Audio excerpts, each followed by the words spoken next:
दोस्तों, स्वामी विवेकानंद जैसा महान व्यक्तित्व हिंदुस्तान में आज तक नहीं हुआ है।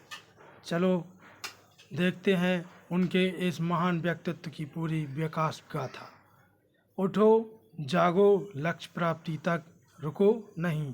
स्वामी विवेकानंद ने अपने ध्यान, आत्मबल, आत्मविश्वास, बुद्धि कौशल के दम पर इतिहास में और पूरे विश्व में अपना लोहा मनवाया है।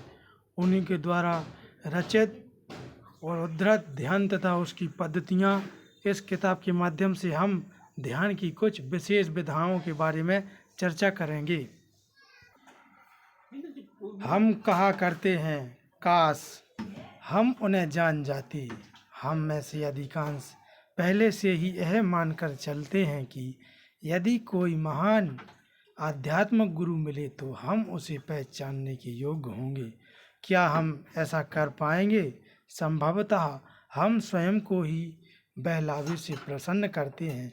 फिर भी इस बात में सहमत होना पड़ेगा कि एक जीवित गुरु उनकी निर्जीव पुस्तक की तुलना में श्रेष्ठकर है। निरे मुद्रित शब्द सामान्यतः वक्ता की वाणी की स्वर शैली को ही संप्रेरित नहीं करते, तो फिर उस स्वर शैली के पीछे आध्यात्मिक शक्ति के संप्रेषण का तो कहना ही क्या।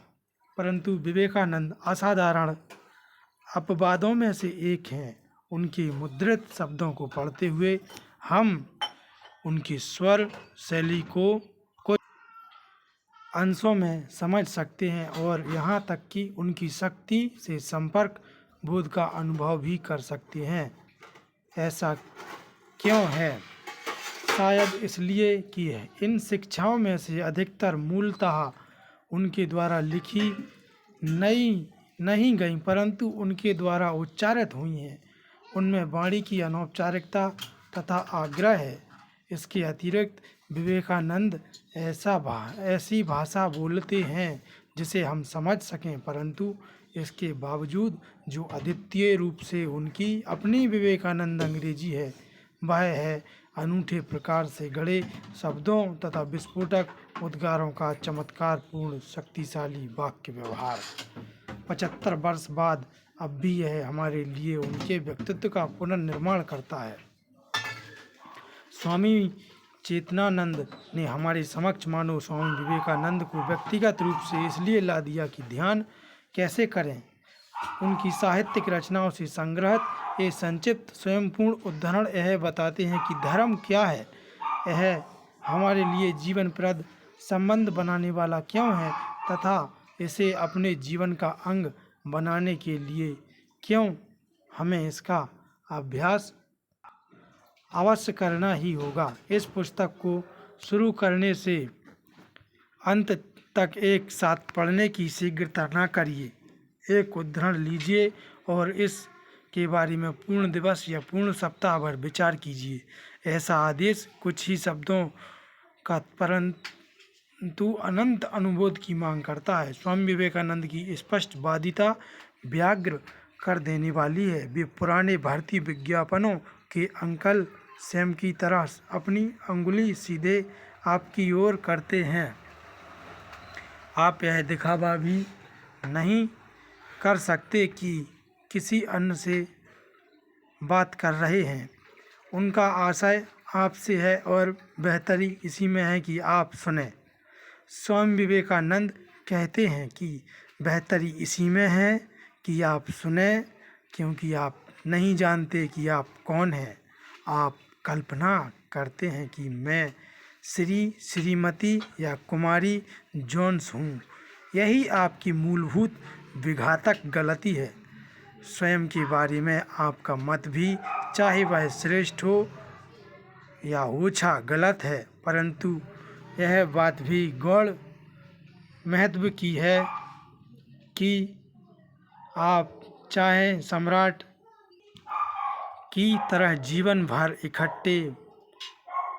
इटलाते मिले फिरें या गुलाम जोन्स की तरह रेंगते रहें, इससे कोई अंतर नहीं पड़ता। यदि सम्राट जोन्स का कोई जीव है तो उसकी प्रजा रहेगी और दास जोन्स का स्वामी रहेगा, परंतु आपका कुछ नहीं है। आप ब्रह्म चिरंतन ईश्वर हैं।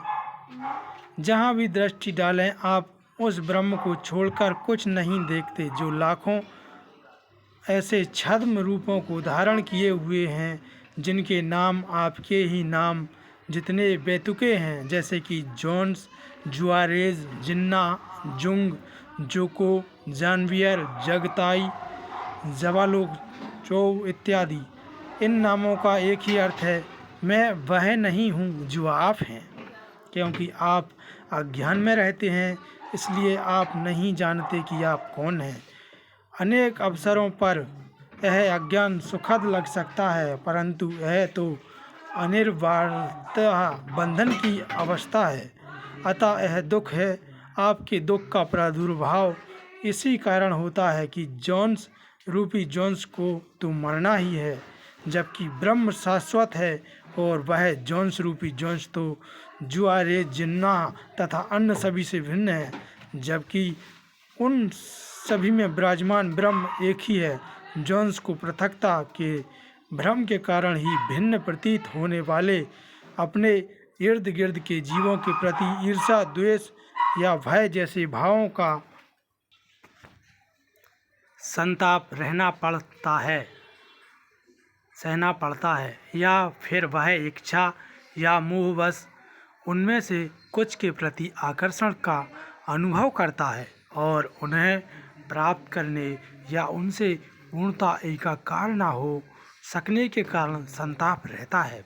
स्वामी विवेकानंद कहते हैं कि यह पार्थक्य भ्रम है, जिसे हम में तथा हम सभी में स्थित शाश्वत ब्रह्म के प्रेम द्वारा दूर करना होगा। अतः धर्म का आचरण तो पार्थक्य का अस्वीकार करके इस पार्थक्य के उद्देश्यों, कीर्ति, धन तथा दूसरों पर प्रभुत्व का त्याग करना है। मैं श्री या श्रीमती जोन्स इन कथनों से विचलित हो उठते हैं। मैं अपनी संपत्तियों के लिए कार्य करता हूँ तथा उन्हें छोड़ नहीं सकता।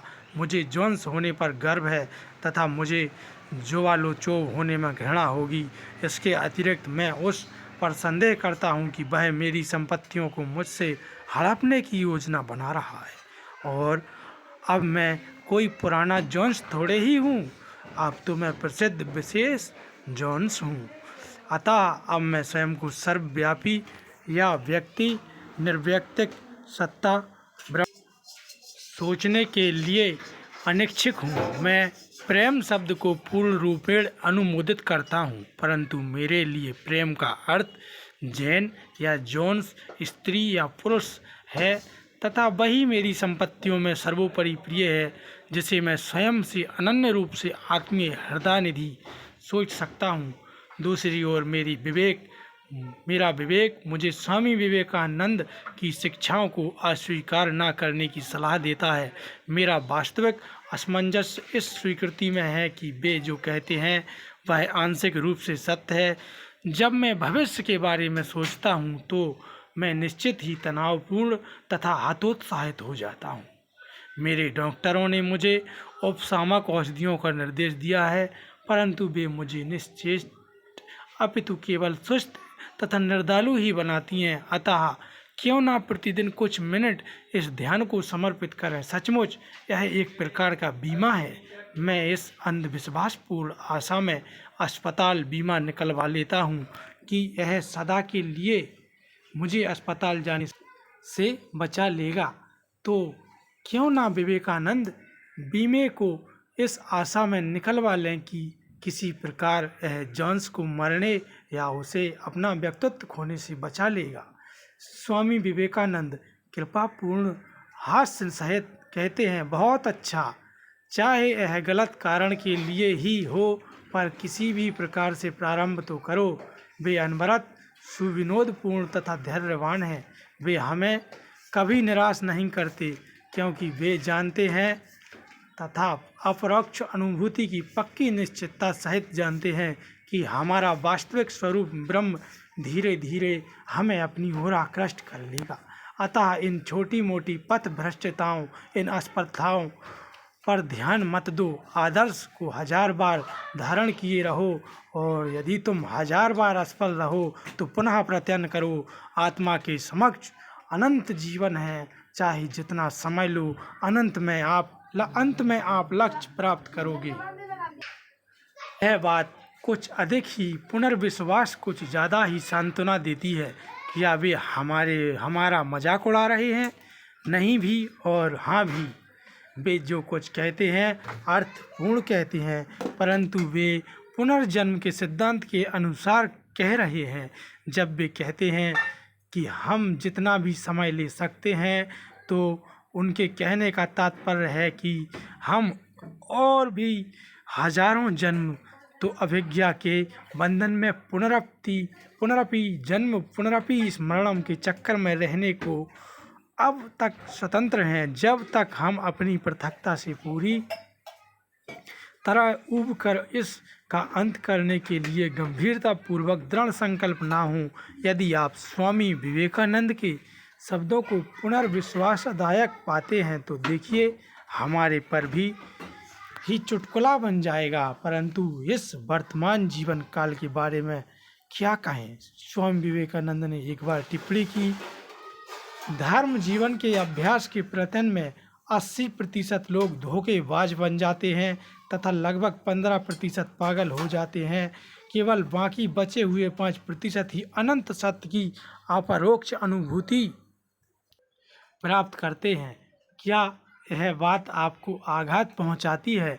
यदि पहुंचाती है तो कल्पना करो कि आप कैसी प्रतिक्रिया करेंगे जब एक व्यायामशाला का प्रशिक्षक आपको इस प्रकार बताए, इन व्यायामों का अभ्यास करने के प्रयत्न में मेरे 80% शिष्य कठिन अभ्यासों को सही ढंग से ना करके धोखे देते हैं तथा करीब 15% पागलों की तरह आवश्यकता से अधिक इतना व्यायाम करते हैं कि स्वयं को घायल कर बैठते हैं तथा उन्हें चले जाना पड़ता है। केवल शेष बचे 5% ही अपने शरीर गठन का वास्तव में रूपांतरण करते हैं। क्या आप विस्मित होंगे? निश्चय ही नहीं, अपितु आप हतोत्साहित भले ही हो जाएं।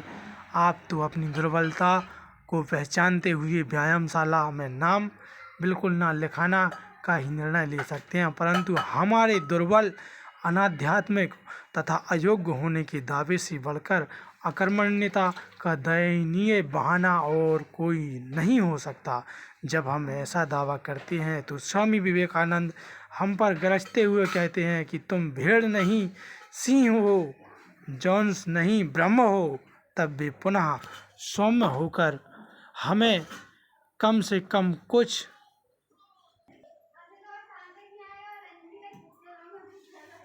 करने के लिए, कुछ थोड़ा प्रयत्न करने के लिए स्नेह पूर्वक प्रोत्साहित करते हैं। चाहे हम बूढ़े, रोगी, स्वयं पर आश्रितों तथा सांसारिक कर्तव्यों के भार से दबे, अत्यधिक निराश निर्धन या अत्यधिक निराश धनी ही क्यों ना हो, वे हमें स्मरण दिलाते हैं कि सच्चा वैराग्य मानसिक होता है, जरूरी नहीं यह शारीरिक हो।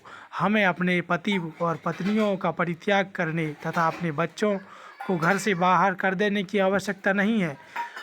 उन्हें मात्र जीव मानते हुए नहीं, अपितु उन्हें ब्रह्म के ही अधिष्ठान जानकर प्रेम करते हुए हमें अवश्य ही केवल यही समझना होगा कि वास्तव में वे हमारे नहीं। हमें यह भी अवश्य समझना होगा कि हमारी तथाकथित संपत्तियों खिलौने मात्र हैं जो हमें थोड़ी देर के लिए खेलने के लिए दिए गए हैं। मनकों की माला आकर्षक हो सकती है, वैसे ही हीरे का कंठहार भी हो सकता है। जब हमने उन दोनों के मूल्य के अंतर के बारे में सचेत होना छोड़ दिया है तो कंठहार पहनने में कोई खतरा नहीं। स्वामी विवेकानंद हमें बार बार हंसाते हैं तथा हमें पश्चाताप में समय नष्ट न करने, अपने पापों पर रोने धोने से मना करते हुए उत्साहपूर्वक कहते हैं। हमें अपने आंसुओं को पोंछ डालने का आदेश देते हुए इस नकली संसार में तमाशा देखने के लिए कहते हैं, जिसे हम इतनी गंभीरतापूर्वक मान रहे हैं। इस प्रकार चाहे थोड़ी देर के लिए ही सही, वे हमें साहस से भर देते हैं। परंतु स्वामी विवेकानंद 95% आसक्त हृदय लोगों को आगे बढ़ाने के लिए अपनी संपूर्ण असाधारण शक्ति नहीं लगाती। उन्हें अपने कार्य के लिए ऐसे समर्पित पुरुषों और स्त्रियों की आवश्यकता थी जिन पर वे निर्भर हो सकें तथा इनके लिए उन्होंने दुर्बल लोगों में से खोज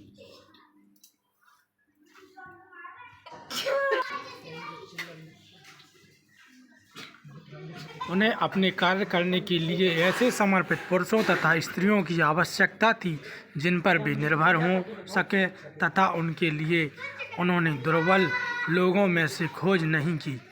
समय समय पर अपने व्याख्यान के मध्य में अप्रत्याशित ढंग से वे उन बचे हुए आदूषित 5% ओजस्वी मनुष्यों को अपने रोमांचकारी गुंजायमान आग्रहों में से एक में भी हैं। आज के युग में के पुरुषों एवं नारियों, यदि आप में से यदि कोई पवित्र शोभामय है तो स्वयं को ईश्वर की वेदी पर बलि हो जाने दो। यदि आप में से कोई ऐसा है जो युवा होते हुए भी संसार में नहीं लौटना चाहते तो उन्हें त्याग करने दो, वैराग्य के पथ पर जाने दो। त्याग यही आध्यात्मिकता का एकमात्र रहस्य है। इसे करने का साहस करो, इसे करने के लिए उपयुक्त पराक्रमी बनो। ऐसे बलिदानों की आवश्यकता है। क्या तुम मृत्यु और भौतिकता की लहर नहीं देखते तो इन पश्चिमी देशों पर लौट रही है? क्या तुम वासना और अपवित्रता की शक्ति नहीं देखते जो समाज के महत्वपूर्ण भाग को तबाह कर रही है? मुझ पर विश्वास करो, आप बातचीत से सुधार के लिए उत्तेजना के आंदोलनों द्वारा इन्हें रोक नहीं सकते, परंतु त्याग द्वारा बर्बादी और मौत के मध्य में सदाचरण के पर्वत की नाई दंडायमान होकर भी इन्हें रोक सकते हैं। वृथा मत बोलो, अपने रोम रोम से पवित्रता की शक्ति, ब्रह्मचर्य की शक्ति तथा वैराग्य की शक्ति प्रकट होने दो। जो लोग दिन रात पैसे के लिए झटपटा रहे हैं उनके मन पर इस बात की छाप पड़ने दो कि ऐसा भी कोई है जिसे धन की जरा भी परवाह नहीं है। वासना और धन को दूर रखो, स्वयं का बलिदान कर दो। परंतु ऐसा करेगा कौन? जीर्ण शीर्ण बूढ़े समाज के थपेड़े और मार खाए हुए नहीं, परंतु पृथ्वी पर अभिनवतम उत्तमोत्तम औजपूर्ण आंतरिक सौंदर्य से युक्त नवयुवक ही ऐसा कर पाएंगे। अतः अपने प्राणों को न्यौछावर कर दो, स्वयं को मानवता का सेवक बना लो, मूर्तोपदेश बनो। यही त्याग है, थोती बातें नहीं। दूसरों की निंदा मत करो, क्योंकि सभी सिद्धांत तथा सभी मत अच्छे हैं, परंतु अपने जीवन द्वारा उन्हें दिखाओ कि धर्म ग्रंथों या मतों का नहीं परंतु आध्यात्मिक अनुभूति का मामला है। इसे वही समझ सकती हैं जिन्होंने इसे देखा है, परंतु ऐसी आध्यात्मिकता दूसरों को दी जा सकती है, चाहे वे उस उपहार से अनभिज्ञ ही क्यों ना हो रहे। केवल महापुरुषों की मानवता की महान आचार्यों में गणना हो सकती है जिन्होंने दूसरों में आध्यात्मिकता का संचार करने की ऐसी शक्ति अर्जित कर ली है। वही ज्ञान के प्रकाश की शक्ति केंद्र हैं, जिसे देश में ऐसे व्यक्ति जितने अधिक होंगे वह देश उतना ही अधिक उन्नत होगा। जहाँ ऐसा कोई व्यक्ति भी नहीं है उस स्थान का सर्वनाश नियत है, उसे कोई नहीं बचा सकता। अतः मेरे गुरुदेव का संसार को यही संदेश है कि तुम सभी आध्यात्मिक बनो, पहले आत्मानुभूति प्राप्त करो। तुम में मनुष्य से प्रेम की थोती बातें इतनी की हैं कि अब वह मात्र शब्दों तक सीमित रह जाने के खतरे में है। अब कार्य करने का समय आ गया है। अब तो यही पुकार है कि करो, कूद कर दरार को पाट दो और संसार को बचा लो। मैंने स्वयं अपने जीवन में एक बार यथासंभव अति सरल ढंग से उस चुनौती की प्रतिध्वनि सुनी है।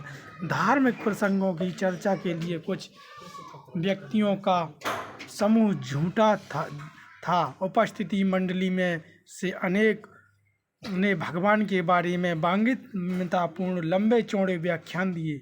फिर जब उनमें से अंतिम महोदय ने अपना वक्तव्य समाप्त किया तो 14 वर्षीय एक बालक अत्यधिक उत्तेजित होकर अचानक चिल्ला उठा, परंतु यदि यह सब सच है तो हम अन्य कुछ करते ही क्यों हैं? इस प्रश्न ने हमें चुप कर दिया। जुलाई 1974, क्रिस्टोफर ईसरवुड के शब्दों में। धन्यवाद दोस्तों। चैनल को लाइक, शेयर, सब्सक्राइब करें और हमें अपना आशीर्वाद प्रदान करें। धन्यवाद दोस्तों।